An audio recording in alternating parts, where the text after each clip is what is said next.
Released to great fanfare, Kingdom of the Planet of the Apes wasn't a guaranteed hit, but it proved itself a worthy successor to the previous films. How did it manage such a feat in a difficult time for theatrical movies? Keep watching to find out.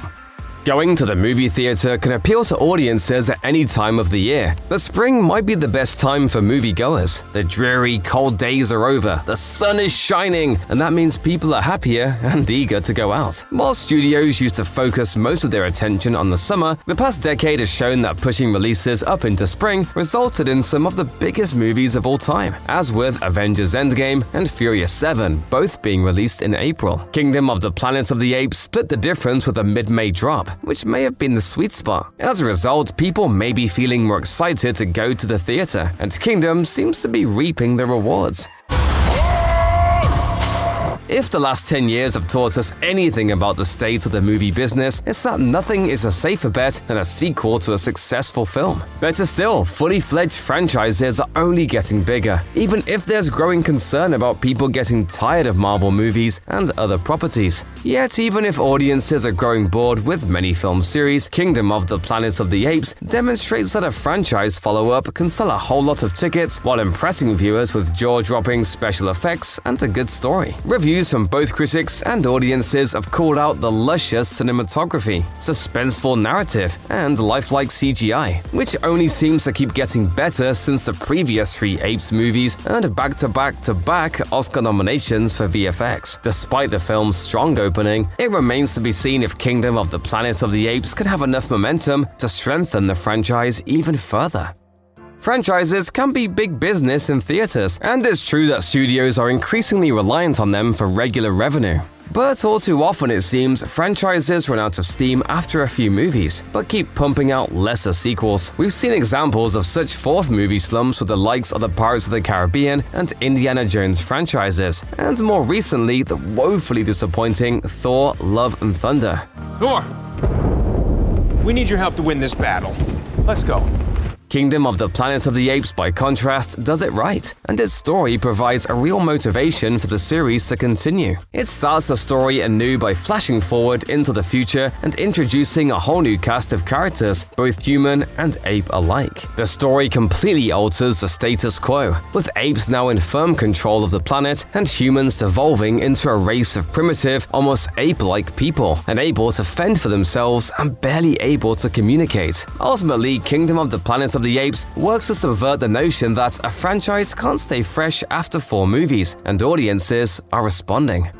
When the franchise returned in 2011, it took Planet of the Apes back in time further than some probably expected. Rather than being set in a world where primates run the planet, it began in the present and showed how genetic experiments led to human-like apes with a desire to rebel. The 2 sequels explored the fallout of that experimentation as an ape uprising forced humanity into a decades-long war between the 2 sides. Unlike its direct predecessors, Kingdom of the Planet of the Apes has a lot in common narratively with the groundbreaking original 1968 sci-fi classic, and that's surely a principal part of its appeal. For the first time, we see a world ruled by apes, who have their own society and have largely forgotten that humans were once the dominant species on the planet. Despite the popularity of the 3 previous films, and no matter how good they were, Kingdom presents a kind of story that longtime fans of the franchise have been eager to see, which may have helped bring audiences to theaters. With a central character named Nova, a human girl clearly invoking the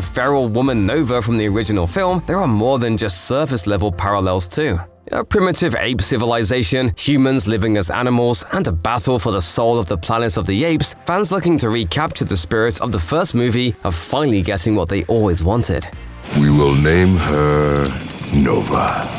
In 2001, director Tim Burton tried to revive the Planet of the Apes series by turning it into an action-packed science fiction roller coaster ride. That didn't quite work out well enough. So in 2011, it came back with Rise of the Planet of the Apes, a smaller-scale, character-focused drama, and it soared. That trend continued with the next 2 sequels, and Kingdom of the Planet of the Apes ups the ante even further by focusing mainly on ape rather than human drama. The first 2 movies in the rebooted series focuses more heavily on the humans, with the 3rd entry, War for the Planet of the Apes, splitting the narrative just about equally between both sides. But Kingdom Kingdom puts the spotlight almost entirely on the apes themselves, with almost the entirety of the conflict played out between the ape characters, while a young woman named Nova provides the biggest human role. This helps set it apart from the previous 3 movies and gives audiences further insight into ape society in a world where humanity has been all but erased. You chose humans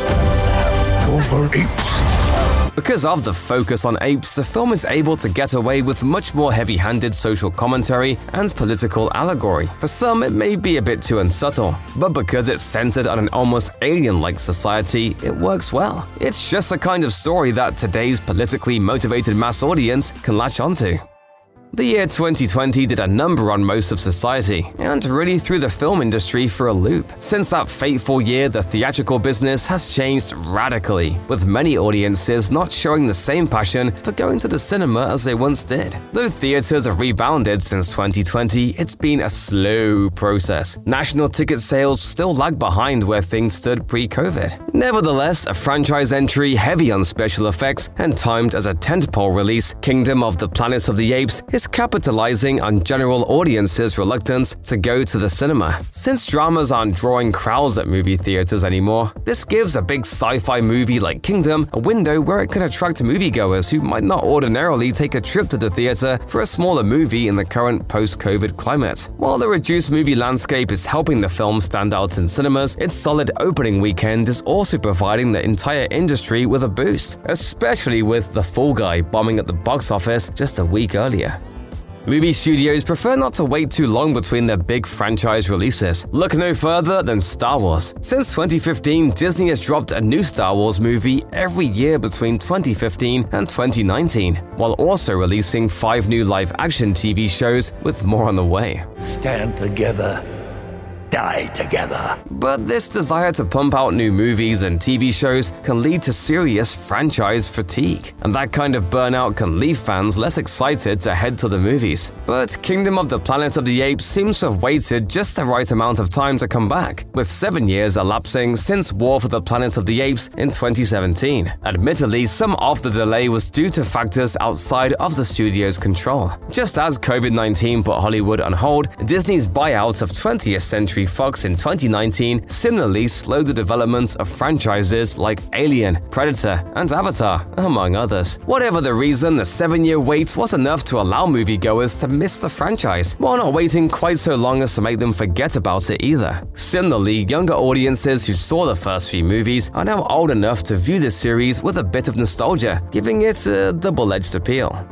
All 3 previous Planet of the Apes films in this cycle received glowing reviews from critics. In fact, each movie got progressively better critical scores on review aggregator Rotten Tomatoes, topping out at an eye-popping 94% for War in 2017. That, combined with its 84% audience score, left the series off on a high note while giving fans full confidence that they wouldn't be let down when they sat down to watch a sequel. Though Kingdom of the Planet of the Apes mustered just an 81% critic score as of this video, it's enough to tell prospective audiences that this is another solid entry in the franchise. Sure, the power of professional movie reviews isn't what it used to be, but there's still a decent barometer for ticket buyers to determine that there's at least some potential for greatness when they purchase their tickets. Meanwhile, the audience score of 79% is close enough to the critics' take that it underscores how professional reviews shouldn't be discounted. Of course, there remains enough time for both critic and audience scores to change in either direction, but as it stands, its solid scores were enough to drive awareness and interest, helping to shoot Kingdom to the #1 spot on its opening weekend.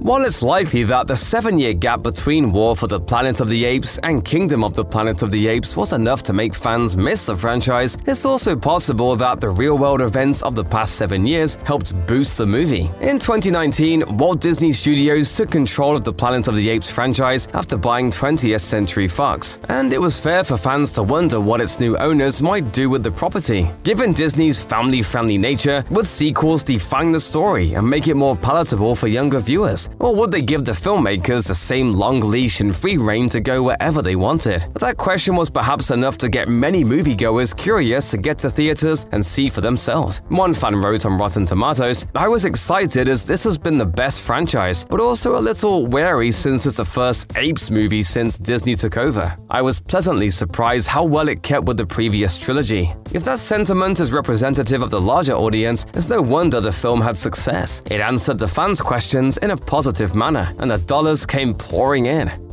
Perhaps one of the biggest reasons that Kingdom of the Planet of the Apes did well on its opening weekend was the film's surprising lack of competition. That was somewhat unexpected, both because May is typically a big month for blockbusters and because the last two Planet of the Apes movies faced off against tentpoles like Transformers: Age of Extinction and Spider-Man: Homecoming. You guys aren't the real Avengers. I can tell Hulk gives it away.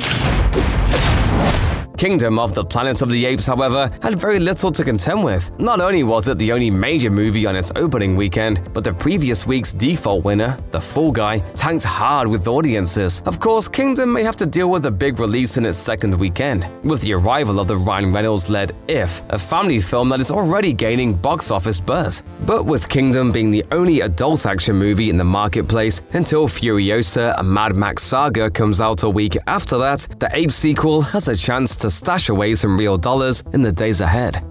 Now that Kingdom of the Planet of the Apes has answered the question of whether it would be a hit, the next question is what this renewed success means for the Planet of the Apes franchise. For starters, it's a solid bet we'll get another sequel. While director Wes Ball is interested in coming back, don't expect him to remake the original Apes movies just yet. Ball told IndieWire that he's already got ideas about further exploring the relationship between the human Nova and the ape leader Noah. But for Ball, it's more than just continuing to tell the story of those characters. He told IndieWire, "What I like about the franchise is that these movies hold up a mirror to our society, the things we're going through, and we get to look at ourselves and see humanity through these apes' eyes." With the box office success of Kingdom, along with the ambiguous ending that left plenty of story left to be told, it's a fair bet that Ball will get a chance to utilize that mirror again.